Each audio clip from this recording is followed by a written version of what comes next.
bener-bener serangan bukan goib, fisik bener-bener dihajar, dihabisin, gebugin. Cuma dia janji dia nggak akan ngucap itu. Masa yang penting gue keluar, gue nggak akan pernah ngancurin apa yang udah lu anut gitu. Nah gue bilang kalau suami lo mau keluar, ya udah lu nggak apa-apa, pakai lihat gue lihat Mongol. Kita tetap ngebiarin kok mereka yang mau di aliran itu, karena ya bagi gue itu urusan lo semua. Kita udah kasih tahu ya udah gitu kan, kita udah ajak baik ya udah.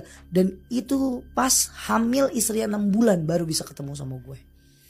Udah 6 bulan tuh anak keempat ya, anak gede. Dan si istrinya ngomong USG terakhir di 4 bulan itu anaknya masih sehat, tapi dia takut kejadian kayak anak ketiga. Sehat tapi ternyata ada kekurangan, tetap ada kekurangan. Disitulah gue pelan-pelan kayak bawa si suaminya ini, ada kiai di daerah Tangerang, itu kan nanganin orang-orang ODGJ sama nanganin orang yang kena narkoba.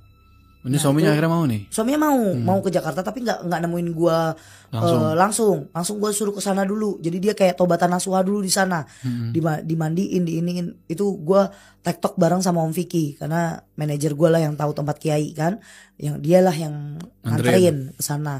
Nah istrinya bolak-balik ya ke gue aja, karena suaminya dulu yang dibersihin di sana. Soalnya suaminya itu karena terbiasa makan darah dan makan yang mentah, kadang suka aneh, Jo. Di tasnya dia tuh suka beli ayam, dia potong hidup-hidup, darahnya suka diminum. Karena udah kebiasaan itu ya. Jadi kan kalau mata kita telanjang sebelum kita ngedenger cerita di belakang dia itu dia penganut sekte, gue bilang ODGJ dong. Karena kayak punya gangguan mental gitu. Iya. Minum darah. Iya. Nah pas diceritain sama istrinya ini baru gue tahu. Oh lu begini, ya udah gue udah lemparin ke sana. Dia dibersihin total, bener-bener bersih itu selama sampai gue ada jedanya dia lahiran. Dia lahiran pas di bulan dia 32 minggu. 32 minggu itu dia USG terakhir. Gue minta yang 4D biar kelihatan detail. Itu alhamdulillah sehat tuh. Setelah 4 bulan bareng sama gue. Jadi istrinya itu bener-bener kita bersihin, kita ruqyah mandiri setiap hari sama dia. Jadi kita buang juga energi negatif di otaknya dia. Kita bikin dia tuh mikir yang lu yang baik-baik aja, yang positif aja. Urusan anak lu 3 ini udah hadiah dari Tuhan, udah kita terima, kita rawat. Yang penting ke depannya gak ada lagi. Dan lu gak boleh ngebuang anak-anak lo. Biarpun dia dalam keadaan kurang, tapi itu anak lo. Ya sebenarnya sih yang 1 sama 2 ini sudah dioper ke kakaknya sih, yang perempuan ini, bunda ini kan punya kakak. Kakaknya ini mau ngerawat 2 anak yang cacat ini, karena biar adek gue jangan stres lah gitu. Kira dirawat lah. Nggak apa-apa, yang penting dirawat benar daripada kita buang, kan dosa lagi. Itu 4 bulan sampai nunggu dia lahiran, sampai akhirnya dia lahiran, dia kasih kabar kalau anaknya dia lahir normal. Gue tinggal PR gue di suaminya. Dan lo tahu, gue mau ketemu sama suaminya, ngobrol sama suaminya, udah dapet ngobrol itu masih nggak waras. Jadi selama di sana hidayah Tuhan baru dapet.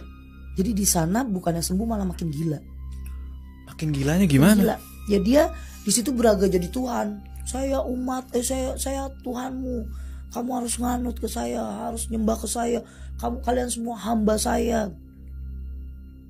Dan gue nggak pernah dapat kabar lagi karena yang tektokan Vicky sama Kiai ya.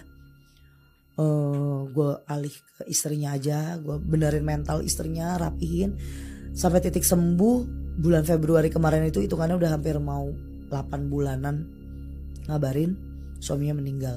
Suami meninggal kenapa tuh? Kalau dibilang, gue kan nanya nih, kan sempat ketemu sama si suaminya dalam keadaan sehat. Sebelum yang pertama kali datang itu dia berdua sama suaminya, tapi suaminya tuh nggak berani natap gue, nggak berani ngomong panjang lebar tuh nggak berani. Sampai itu pertama dan terakhir kalinya gue ketemu itu di tempat Kiai. Jadi gue mendingan dia nggak gue bawa ke Kiai sih sebenarnya, mendingan ngobrol sama gue. Tapi dia kalau dibawa ke rumah gue, semua orang ngeliat dia tuh takut. Dia bilang gue nggak bisa teh. Jadi ngobrol sama gue tuh dia nggak mau yang gue samperin, gue deketin, nggak mau. Jadi jaraknya begini Jo. Gue nggak bisa.